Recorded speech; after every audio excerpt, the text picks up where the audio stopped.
हम अक्सर ये रोना रोते हैं कि हमारी लड़कियां काम नहीं करती है। चार्टर्ड अकाउंटेंट स्टूडेंट्स जो है वहाँ पर समवेयर बिटवीन 40 and 50% शायद महिलाएं हैं। How you look after 5 to 10 years? What will be the startup culture in India? 10-15 साल पहले स्टार्टअप एक गाली हो गई थी। मैं वैसे बड़ा हुआ एक बनिया फैमिली में कि I was never meant to be successful. It is better to become little uncomfortable today than become very uncomfortable 3 to 5 years from now. 100-200 परिवारों को तो जानता हूँ। मैंने कहा और मुझे अगर चाहिए लाखों में एक तो I am into the teaching. मेरे बहुत सारे स्टूडेंट ऐसे हैं जो इंडस्ट्री में काम करते हैं बट चाहते हैं कि कुछ अलग करे, कुछ अच्छा करे, कुछ स्टार्टअप करे। तो what you suggest to them? Welcome Anupam sir for this event. मैं जस्ट आपसे ये जानना चाहता हूँ कि मैंने आपकी स्टोरी देखी, उसमें मुझे पता चला from the Marwari background when you were working in USA and you came to India. And हमारे यहाँ पे जब बंदा 21-22 ईयर्स का होता है तो सबसे मेन क्वेश्चन रहता है शादी कब करना है। एंड आई थिंक आपके साथ भी ऐसा ही हुआ एंड वहाँ से आपको आइडिया मिला सगाई.com का एंड आफ्टर दैट शादी.com। सो आप उसके बारे में क्या बताना चाहेंगे? नहीं बर्ड भाई, thank you. Firstly thank you everyone for having me here, WIRC, IC, AI and other Samariya who is my CA। उनके बिना मैं शायद आता ही नहीं, तो thank you for bringing me here. आपके सवाल पे आते हैं but I just wanted to make one comment. मैंने आज बहुत सुंदर बात सुनी है अंदर आते ही, which has really not only impressed me but has made me very optimistic about the future of our country. हम अक्सर ये रोना रोते हैं कि हमारी लड़कियां काम नहीं करती है। शादी के बाद 1/3 लड़कियां काम करना छोड़ देती है, बच्चा होने के बाद 1/3 और छोड़ देती है। तो 2/3 of women stop working after they have a child. और काफ़ी ऐसे प्रोफेशन है पर्टिकुलरली टेक्नोलॉजी में जहाँ बहुत कम औरतें देखने को मिलती है। लेकिन अंदर आते आते आपके अध्यक्ष महोदय से बात हो रही थी, काफ़ी लोगों से बात हो रही थी। उन्होंने बताया कि अब जो है आपके चार्टर्ड अकाउंटेंट स्टूडेंट्स जो है वहाँ पर समवेयर बिटवीन 40 and 50% शायद 44% उन्होंने कहा महिलाएं हैं। तो भाई ये कोई छोटी बात नहीं है, मामूली बात नहीं है। आपको इसका बहुत ज़ोरों से प्रचारण करना चाहिए क्योंकि ये बहुत बड़ी बात है। तो कॉन्ग्रेचुलेशंस टू यू ऑल। और यही चीज़ें हैं जिसके प्रति हमारा देश आगे बढ़ेगा। यही बुनियादें हैं जो हमारे देश को आगे ले जाएगी। तो ये बहुत बड़ी बात है भाई, इसका प्रचार जरूर कीजिए आप। लोगों तक ये बात पहुंचनी चाहिए। अगर आप नहीं बताते तो मैं नहीं जानता। Right, so very good. जहाँ तक मेरी शुरुआत की बात है, देखिए मैं आपको कहानी बताता हूँ कि I was never meant to be successful. मैं वैसे बड़ा हुआ एक बनिया फैमिली में। My dad had to struggle all his life. 100 रुपये की नौकरी करते थे, उनके पिताजी के देहांत हो गया था, तो उन्होंने एक सक्सेसफुल बिजनेस खड़ा किया अपने लिए। लेकिन मैं काफ़ी क्या कहते हैं उसको, मॉम कहती थी इसका दिमाग एक जगह नहीं लगता है। तो आई वॉज ऑलवेज वेरी चंचल शब्द था। तो कोई फुटिंग नहीं मिली और इंडिया में ऐसे लगने लगा कि यहाँ कुछ ज़्यादा बात नहीं बनेगी बिकॉज़ यहाँ की एजुकेशन सिस्टम मुझे ज़्यादा समझ में नहीं आ रही थी। डैड के साथ ट्राई किया 2-3 साल काम करने में, लेकिन उनका काम उनकी छवि थी, वहाँ मैं कैसे बीच में घुसूँ ये नहीं समझ में आ रहा था।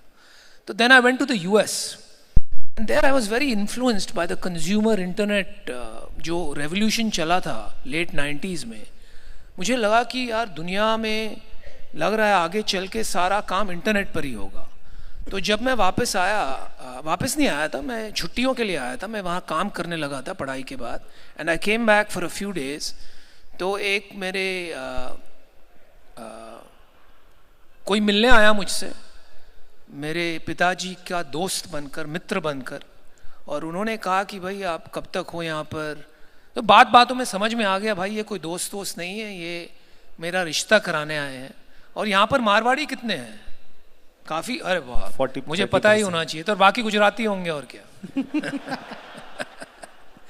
तो हमारे मारवाड़ियों में और गुजरातियों में मतलब उस टाइम पे, चलो अभी वक्त बदल रहा है, थोड़ा बहुत अभी बच गया है, लेकिन ये जो पंडितें थे इनको उनका काम था कि शादी करवाना, और वो अगर सक्सेसफुली करवा पाते तो उन्हें कमीशन मिलता था। और एनआरआई जो ग्रूम है, जो मैं एनआरआई बन गया था, तो उसका रेट अलग था। आप समझ रहे हैं मेरी बात? तो इसको लगा कि इसकी अच्छी खासी मूली मिल गई, तो उसने मुझे बताया कि भाई आपकी शादी करवाएंगे हम। तो मैंने कहा अच्छा करवा तो दोगे तुम, लेकिन आप कितने परिवार को जानते हो? तो उसने कहा भाई 100-200 परिवारों को तो जानता हूँ। और मैंने कहा और मुझे अगर चाहिए लाखों में एक, तो तुम तो सिर्फ 100-200 को जानते हो। तो उसने कहा भाई, जवाब नहीं था उसके पास, तो वो वहाँ से चल उठा।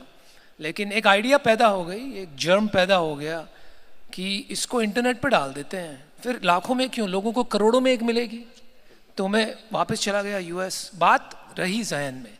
फिर कुछ साल बाद हमने उसे लॉन्च कर दिया एज sagai.com, और 2-3 और कंपनीज लॉन्च की साथ में कुछ साल बाद। आज ऐसा है कि shaadi.com is the largest match making service in India. मकान.com जो हमने लॉन्च किया था काफ़ी सक्सेसफुल थी, उसको न्यूज़ कॉर्प को हमने बेच दिया। फिर एक कंपनी हमने बनाई इंटरैक्टिव एवेन्यूज़, वो इंडिया की लार्जेस्ट डिजिटल एड एजेंसी बन गई, उसको हमने बेच दिया IPG को। Mauj mobile, India's first mobile gaming company, हमने शुरू की। And today we invested in over 300 startups. आपने नाम सुना होगा, ओला है, बिग बास्केट है, काफ़ी जानी मानी कंपनीज है जो आपने सुना होगा। तो काफ़ी अच्छा एक जर्नी रहा है मेरे लिए। And I am that's why I am here today. Okay, thank you. आपने जब shaadi.com स्टार्ट किया तो लाइक डे वन पे ऐसा लगा था कि आज उस लेवल पे वो जाएगा? बिकॉज हम लोग सब लोग चार्टर्ड अकाउंटेंट हैं, many are working in industry, and उसके साथ साथ में like many are into the practice. But हम हमेशा ये चाहते हैं कि यार कुछ ना कुछ अलग करे, कुछ अच्छा करे, कुछ बिजनेस करे। आइडिया भी आता है, और वो आइडिया आता सबको है, लेकिन उस पर जो एग्जीक्यूट करते हैं, काम करते हैं, वो बहुत कम लोग कर पाते हैं। जब हम वो एक वेब सीरीज, जब मैंने भी वो पिक्चर्स करके एक वेब सीरीज आई थी, उसमें वो बोला तू बियर है करके, ठीक है, तुझे बाहर निकलना पड़ेगा, तू बियर है, तू बाजे बाहर निकलना पड़ेगा, तू बोतल के अंदर ही है। तो बहुत बार मैं I am into the teaching, मेरे बहुत सारे स्टूडेंट ऐसे हैं जो इंडस्ट्री में काम करते हैं बट चाहते हैं कि कुछ अलग करे, कुछ अच्छा करे, कुछ स्टार्टअप करे। तो what you suggest to them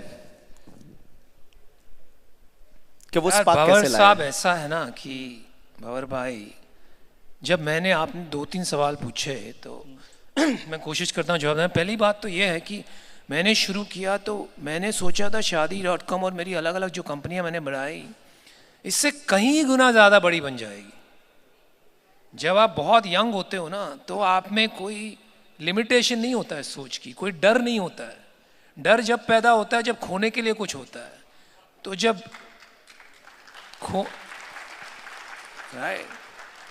तो जब खोने को कुछ था ही नहीं तो डर काहे का, है ना। आज आप लोग, अब आपके दूसरे सवाल पे आते हैं, आज आप लोग को डर लगता है कुछ शुरू करने में। आप जैसे कह रहे थे, शायद लगता हो, नहीं लगता हो, ये भंवर भाई कह रहे हैं, मुझे पता नहीं। तो ये इसलिए है क्योंकि आपके पास खोने के लिए कुछ है। आपने एक प्रैक्टिस शुरू कर दी, या कहीं आपने ज्वाइन कर लिया है as a company, in a company, and you have gotten use to comfort. आपकी एक अच्छी खासी आमदनी आ रही है, परिवार चल रहा है, घर चल रही है, घर गृहस्थी चल रहा है। तो वो कंफर्ट से निकलना, अपने आप को uncomfortable banana is the first pre requisite of starting up. जब आप बहुत यंग होते हो तो बिना डर के आप कर सकते हो।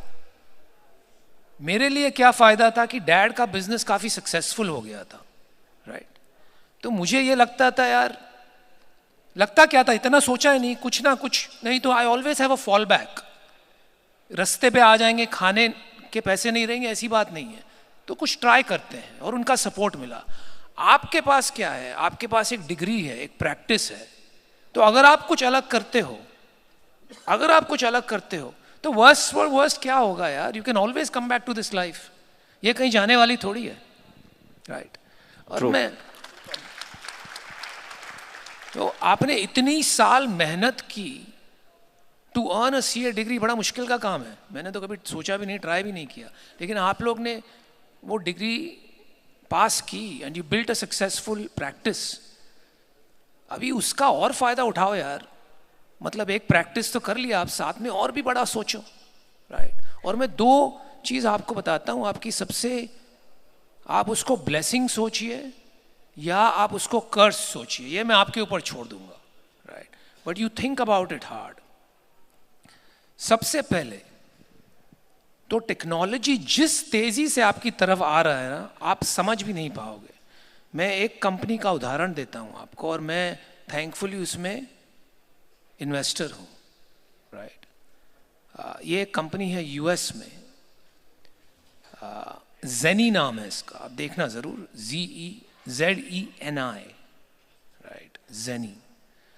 और वो आर्टिफिशियल इंटेलिजेंस और मशीन लर्निंग के द्वारा, सॉफ्टवेयर के द्वारा पूरा अकाउंटिंग ऑटोमेट कर रहे हैं। टैली की तरह रिकॉर्ड बुक कीपिंग सिर्फ नहीं, सारा MIS, सारा रिसीवेबल, सारा पेएबल, सारा रेकंसिलिएशन, सारा payroll, everything is completely automated, okay. तो आप चाहो या ना चाहो, your practice will change dramatically in the next 3 to 5 years. और अगर आप uncomfortable आज नहीं होगे तो 3 से 5 साल में कुछ ज़्यादा ही डिस्कम्फर्ट आएगा, right? तो it is better to become little uncomfortable today than become very uncomfortable 3 to 5 years from now.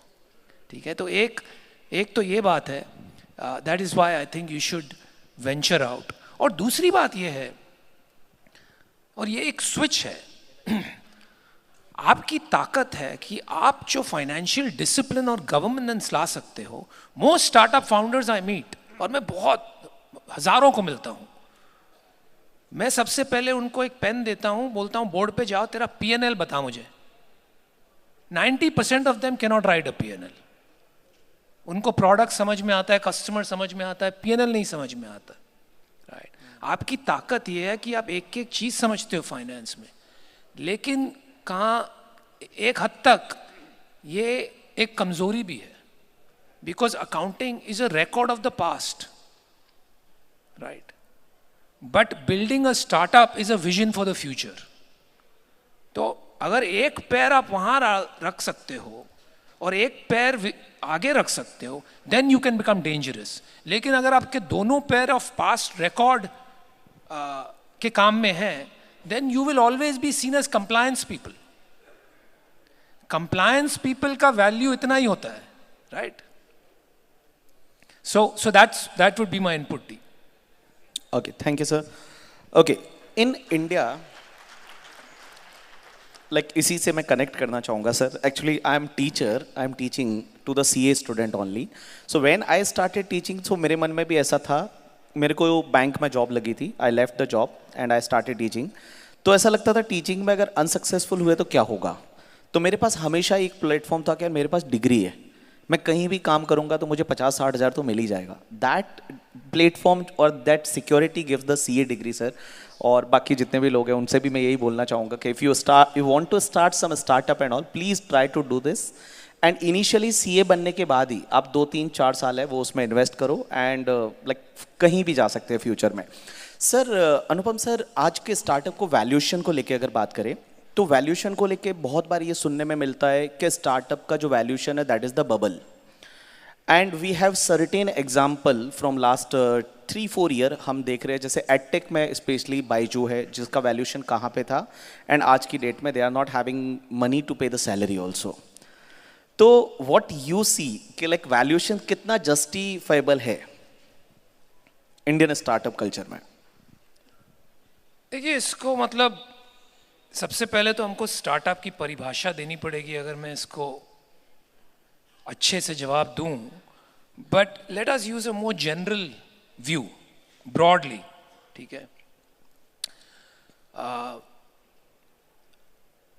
तो अगर आप 2021 से कंपेयर करते हो, राइट, तो वैल्यूएशंस काफ़ी सेंसिबल हो गए, राइट। 2021 में तो हर 3-4 महीने में डबल हो रहे थे वैल्यूएशन, बायजूस भी जिसका नाम लिया आपने, उसी साल I think in the year 2020 and 2021 3-4 गुना उनका वैल्यूएशन बढ़ गया था. हाइट पे इट वाज $21 billion, राइट. तो valuation is simply a function of what price somebody is willing to pay. It has nothing to do with value, right? Valuation तो वही होता है, ठीक है? True. So a lot has changed since 2021. अब क्या हो गया है ना? एक तो because of liquidity tightening, लोगों को समझ में आ गया कि पैसे का cost है. Earlier there was no cost to money. इतनी 20-30 साल से जो US market चला रहा है, pumping in liquidity into the markets, money had become free, right? तो 21 billion कुछ ज़्यादा लगता ही नहीं था. तो सिर्फ 21 billion, 100 billion की बनाओ, right? बिलियन में कितने जीरो होते हैं भाई, जानते भी हो. That has changed because of liquidity tightening. Money now comes at a cost. There are many other options to invest. तो people will look at investments very carefully. दूसरा क्या हुआ है कि the type of investors जो आ रहे हैं अभी जैसे अगर आप कंपनीज को देखते हो today, you look at health tech, or you look at ed tech, or you look at retail, or you look at consumer, जहाँ भी आप देखते हो, it has become clear that these are all omni-channel plays. ये सिर्फ online नहीं रहे हैं, correct? Which means there are already public proxies for this. Publicly traded companies है जिसका मल्टीपल आपको बेंचमार्क बैठ गया है. तो because of these two drivers and because most of Indian companies are becoming omni channel and offline, तो valuation काफ़ी कम हो गए हैं. और साथ साथ में क्या हुआ है कि क्वालिटी ऑफ फाउंडर्स और बिजनेस प्लान्स 3-4 गुना बढ़ गए हैं. क्योंकि पहले किसको भी चाहिए, जिसको चाहिए पैसा मिल रहा था. तो हर आदमी जिसको अपना नाम न्यूज़पेपर में देखना था, जिसकी माँ कहती थी कि भाई तेरे दोस्त का नाम तो पेपर में आ रहा है, तेरा क्यों नहीं आ रहा है, right. तो उसको भी पैसे मिल जाते थे, right. But all those have run away now, क्योंकि उनको कोई पैसे देने वाला है नहीं. तो quality of founders and business plans has gone up by 3-4x and valuations have come down by 30-40%. तो the way I look at it, from the peak today valuation is down 70-80%. दोनों को आप मल्टीप्लाई कर लीजिए, right. तो I think this is a very good thing that has happened, very sensible thing. Getting off the tiger and going soft on the bank in some way has been good for all of us. साथ साथ में क्या हुआ है कि जो areas जैसे अगर आप AI और डीप टेक देखते हैं, जहाँ पर पब्लिक प्रॉक्सीज नहीं है, we don't know how to value them. Their investors have become very sensible also because liquidity has become tight. So they are backing only founders with very good track record. और वो भी सोच समझ के. It's not like 2021 की कोई take conglomerate बना रहा है या कोई रोल अप स्ट्रैटेजी. ये स्ट्रैटेजी अलग हो गया था कि ब्रांड्स खरीद के बिजनेस बनाऊंगा. तो $100-200 मिलियन की फंडिंग हो रही थी एट क्रेजी वैल्यूएशन. तो ये सब खत्म हो गया, right. If anything you can say there is some froth in public markets, right? Not in the startup, in the private space, but in the startup space in public markets. जैसे 70-80%, 100% post IPO gains हो रहे हैं, आपने देखा ये पिछले 2-4 महीनों में. But even there, it is very important to understand where the bubble is and where it is not. अगर आप अपना top 500 companies देखते हैं, today they are trading at maybe 40-50 PE. लेकिन अगर आप इंडियन स्टोरी में विश्वास करते हैं that we will grow 7-8% a year for the next 15 years or 10 years, then these companies will grow by 15-20% top line and 20-25% bottom line, और तब ये 40-45-50 PE is justified, right? So it comes down to your story.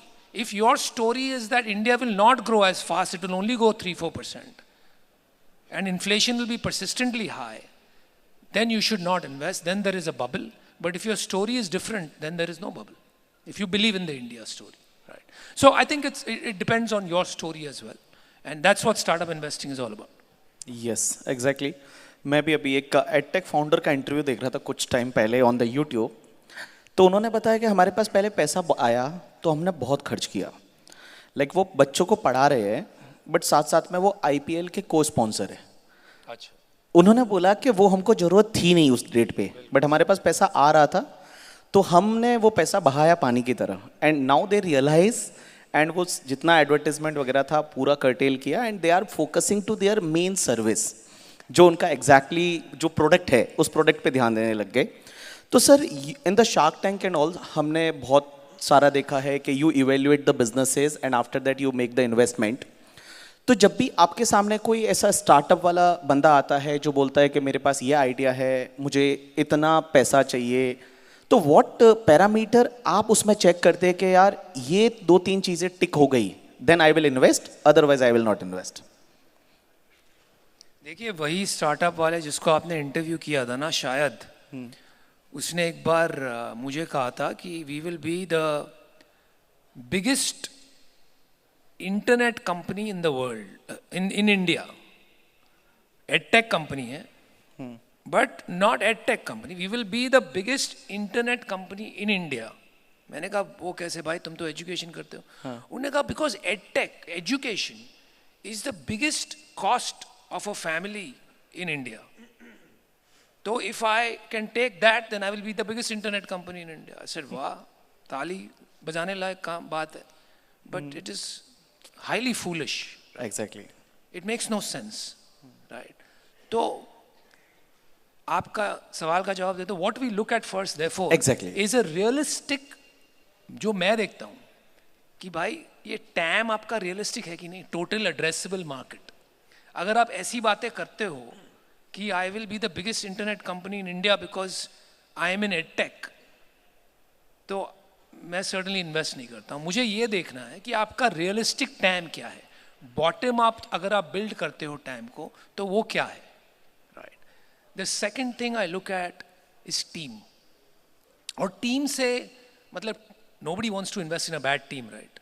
तो वो तो bogus answer हो गया. Good team, good team की परिभाषा क्या होती है, राइट. भाई धंधा आता है कि नहीं. मैं तो बनिया फैमिली में बड़ा हूँ. डैडी कहते थे यार साहूकार नाम वर्ड यूज करते थे. yes. व्यापार बोलते थे.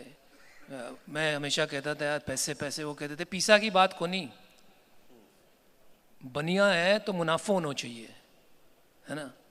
तो हमको तो ये समझ में आता है. तो जब हम टीम को देखते थे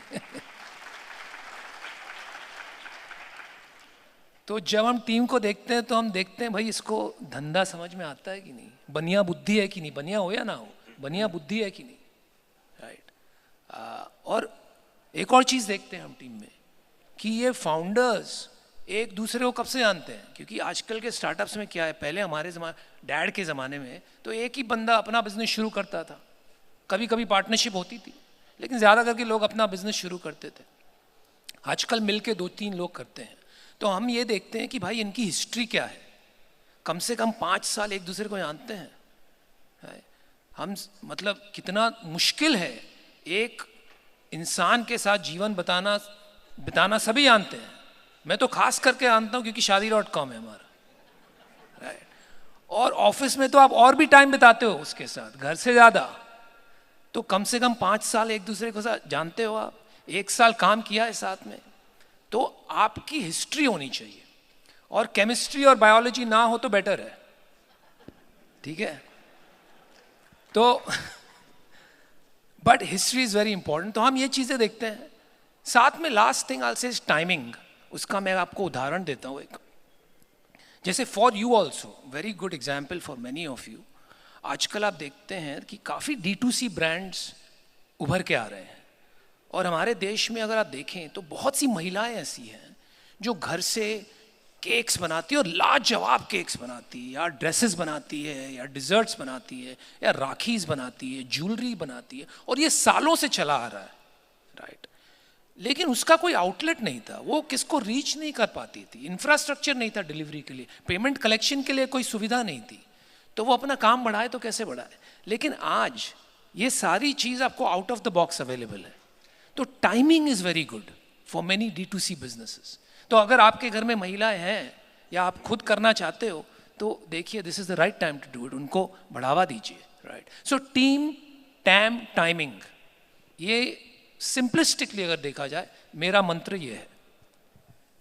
ओके, थैंक यू. इंडिया का स्टार्टअप कल्चर आप कैसे देखते हैं कि लाइक ये जो एनवायरनमेंट है, लाइक मैनी टाइम हम सुनते हैं यूएस में government is supporting to startup, and वहाँ पे बहुत बार ऐसा होता है कि लाइक जो पहले से चीज़ें चली आ रही है but any person comes with some different idea, government can also support to the startup.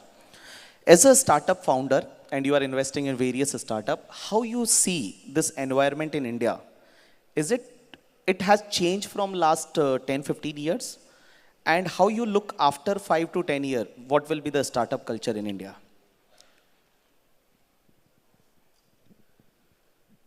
वक्त कितना है हमारे पास? We have 15-20 minutes.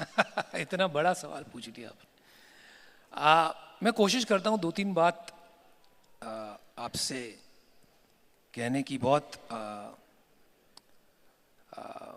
इम्पॉर्टेंट बातें हैं तो थोड़ा ध्यान दीजिएगा.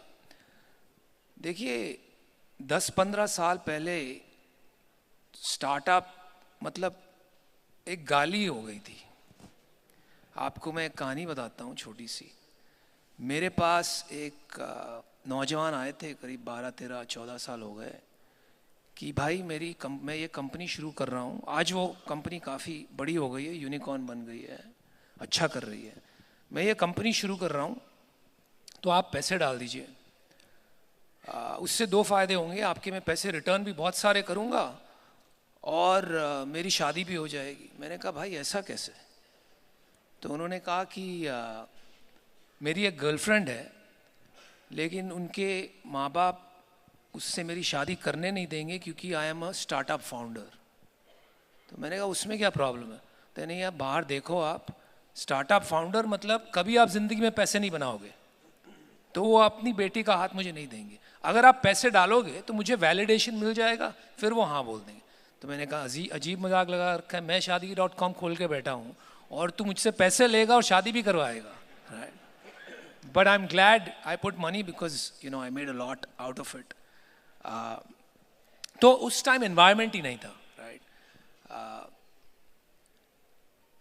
हम सॉफ्टवेयर फॉर एग्जांपल, हम शादी शुरू की थी उसके पहले हम सॉफ्टवेयर एक्सपोर्ट भी करते थे.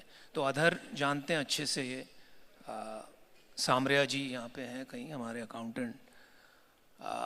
कई बार ऐसा होता था कि टैक्स अथॉरिटी कहती थी कि भाई आपने एक्सपोर्ट किया तो दिखाइए क्या एक्सपोर्ट किया. तो हमने कहा भाई सॉफ्टवेयर एक्सपोर्ट किया.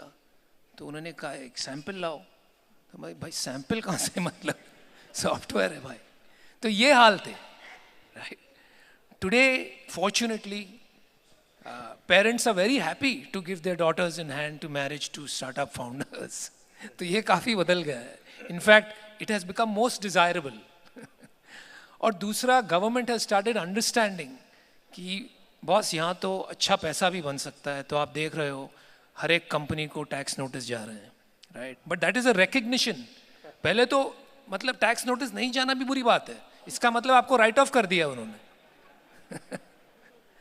तो नाउ दे रिकग्नाइज कि यहाँ मोटा रकम बन सकता है. इसीलिए स्टार्टअप इंडिया हो रहा है, ये हो रहा है. तो I think it has change dramatically.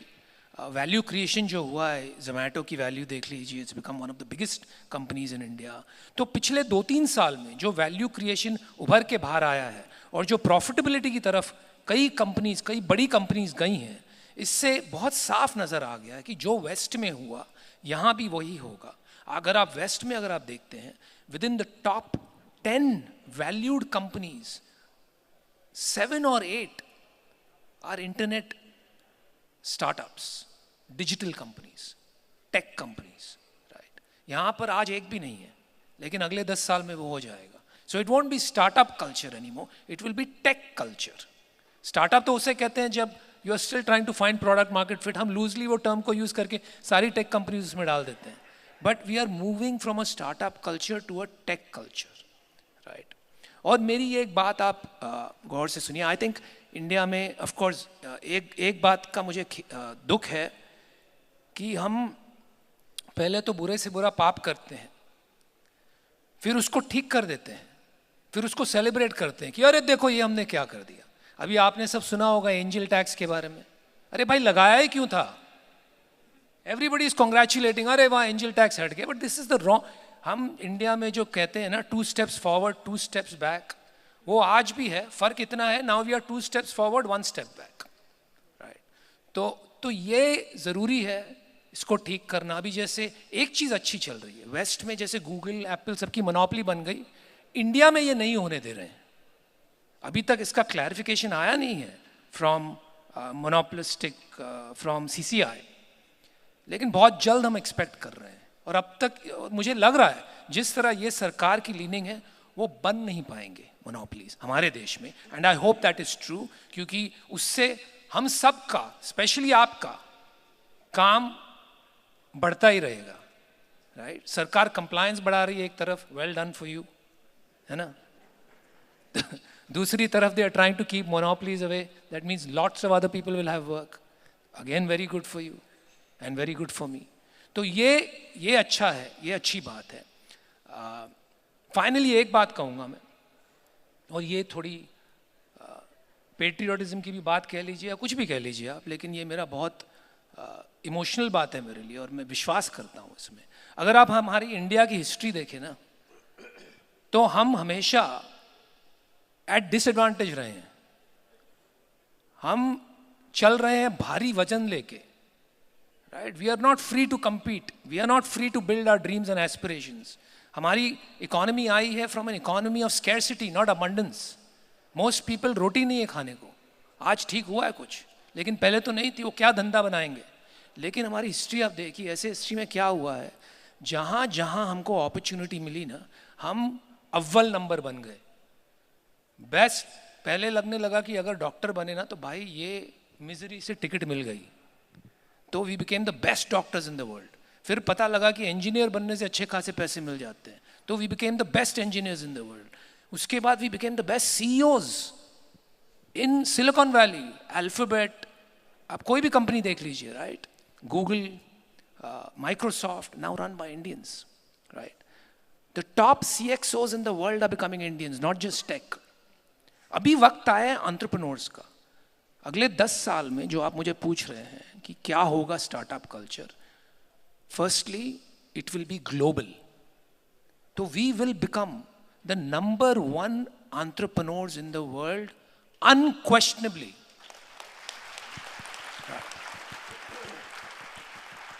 ये सिर्फ मैं दिल की बात नहीं कह रहा हूं आपको, बहुत सोच समझ के मैंने ये बात कही है. अभी हमारे पास रोल मॉडल्स है. भारतीय को क्या चाहिए, इंडियन को क्या चाहिए, वो खुद में विश्वास करे या ना करे. अगर उसने देखा कि चचेरे भाई ने कर लिया तो मैं भी कर सकता हूँ, है ना. अगर बगल वाले शर्मा जी के बेटे ने कर लिया तो मैं भी कर सकता हूँ. तो अभी वो रोल मॉडल्स आ गए हैं, है ना. अभी विश्वास आ गया कि हम भी कर सकते हैं. तो वो विश्वास कहीं नहीं जाएगा. अगले 10 साल में we will become the number 1 entrepreneurs in the world. Yes, thank you. Okay, last question. Like you are a startup founder, along with that you are investor also, you invested in various companies like Ola and all. So last question, when to exit from any startup? कि भाई अब हो गया बस, ऐसा कब लगता है कि इससे अपने को एग्जिट ले लेना चाहिए अब? जब आपका पेट भर जाए तब. नहीं, you know they say that when you lend na, you are not in the business of lending. You are in the business of recovery. And when you invest, you are not in the business of investing. You are in the business of exiting, especially in the private market. You know, हम एक दूसरे को congratulations कहते हैं, भाई तूने वो deal कर ली, congratulations. अरे पैसे देने में काय का congratulations यार, कोई भी पैसे ले जाएगा तेरे से, है ना. पैसे निकाल के दिखाओ तब बात बनेगी. तो बहुत अच्छा सवाल पूछा भाई आपने. I think it is a function of many things. इतना इजी आंसर नहीं है ये, लेकिन इसका सबसे ज़रूरी पहलू ये है कि आपको एग्जिट पर एक आंख रखनी चाहिए हमेशा. 90% ऑफ स्टार्टअप इन्वेस्टर्स वो देखते ही नहीं है उस तरफ, वो सिर्फ करते जाते हैं इन्वेस्ट कि अपने आप हो जाएगा. और इतनी इसमें वेरिएबल्स है ना, कभी मैक्रो इकोनॉमी बदल गई, कभी कोई इतना बड़ा इन्वेस्टर आ गया, अमेज़ॉन घुस गया वो स्पेस में, कभी कुछ हो गया कि आप कंट्रोल नहीं कर पाते हो। इसलिए एक आंख वहाँ पर रखना हमेशा, to be very well networked on the ground क्या हो रहा है ये समझना बहुत ज़रूरी है, क्योंकि उसके बिना आपको पता नहीं चलेगा कब एग्जिट करना है, right. So that is one part, what is going on the ground, which pieces are moving. कल उठ के आपका बिजनेस अभी जो 20 बिलियन से जीरो हो रहा है वो ना हो जाए, राइट। दूसरी बात है मैक्रो चेंजेस क्या हो रहे हैं ग्लोबली, कौन सा टेक आ रहा है आपकी तरफ जो आपको डिस्टर्ब कर जाएगा, राइट। और third part, how is the team doing execution wise and integrity wise. I think ये तीन चीज़ आपको बहुत अच्छी से समझनी पड़ती है। स्टार्टअप इन्वेस्टिंग ऐसा नहीं है, जब मैं चाहता हूँ ऐसा हो कि मैंने किसको 10 लाख का चेक दिया और 10 साल बाद आके मुझे 100 करोड़ दे जाए, इससे बेटर स्टार्टअप इन्वेस्टिंग नहीं है। मुझे तो उससे बात भी नहीं करनी उसके बाद, लेकिन ऐसा बहुत कम होता है। 2-4 बार हुआ है मेरे साथ, लेकिन जनरली ऐसा नहीं होता है। जनरली आपको ये 3-4-5 चीज़ों का बहुत ध्यान रखना पड़ता है। You have to be very well networked, you have to play the long game, और फिर आपको एक इंस्टिंक्ट आ जाती है, एक एक्सपीरियंस आ जाता है कि भाई आधे पैसे निकाल लो या यहाँ से पूरे ही निकाल लो, या यहाँ पर इतना प्रेशर डालो कि आदमी परेशान हो कि आपको बोले भाई तेरे पैसे ले जाओ वापस, तो ये सब बात समझ के ही समझ में आती है। Okay, so thank you, Anupam sir. Yeah, you have any doubt? Any Yeah, question? so we'll take two questions. First, if anybody on the dais, Chairman sir, you would like to ask anything? Thank you Gautam भाई। Anupam sir, आप engineering background से हैं, then you completed your MBA in operational and strategic management. यहाँ पे सब लोग जो chartered accountant है वो फाइनेंस फील्ड से है, तो आप चार्टर्ड अकाउंटेंट को as a what we can say finance expert को फाउंडर किस नज़रिए से देखते हैं? हम लोगों ने WRC में एक इनिशिएटिव लिया है उड़ान। हम लोगों को क्या लगता है सर, जो इनिशियली चार्टर्ड अकाउंटेंट बनता है they are expert in finance accounts and all that part, but जब उनको टेक्नोलॉजी की बात आती है, टेक की बात आती है, वो स्टार्टअप खड़ा करना भी चाहते हैं, बनाना भी चाहते हैं, बट उनका मन में डर रहता है कि टेक्नोलॉजी में बहुत ज़्यादा पैसा खर्च करना पड़ेगा, और वो जॉब में या प्रैक्टिस की उस महामाया में फंस जाते हैं।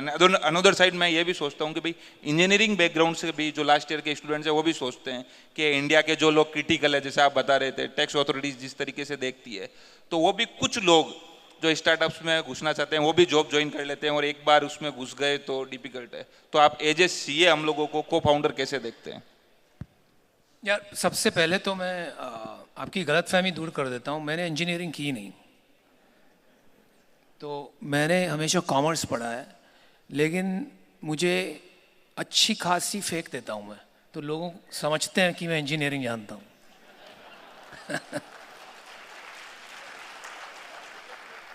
अगर आप अच्छे सवाल करना सीख जाओ ना, तो जवाब देने की ज़रूरत ही नहीं है, ठीक है? तो आप ये समझो कि आपको अच्छे सवाल कैसे करना है, जवाब कोई और ढूंढ लाएगा, राइट? तो don't be afraid of technology, it is your best friend.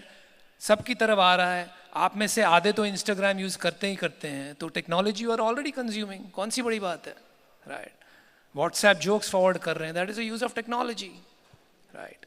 तो I don't think you should worry about technology. लेकिन जैसा कि मैंने पहले कहा, you have to remove your obsession with the past and start thinking about the future.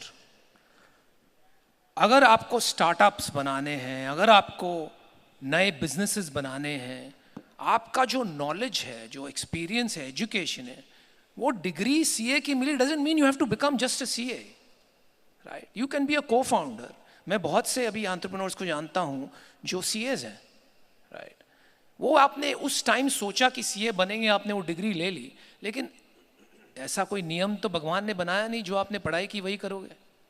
तो that is entirely up to you, आपका passion कहाँ है, राइट? आपको एक्साइटमेंट कहाँ से आ रहा है, राइट?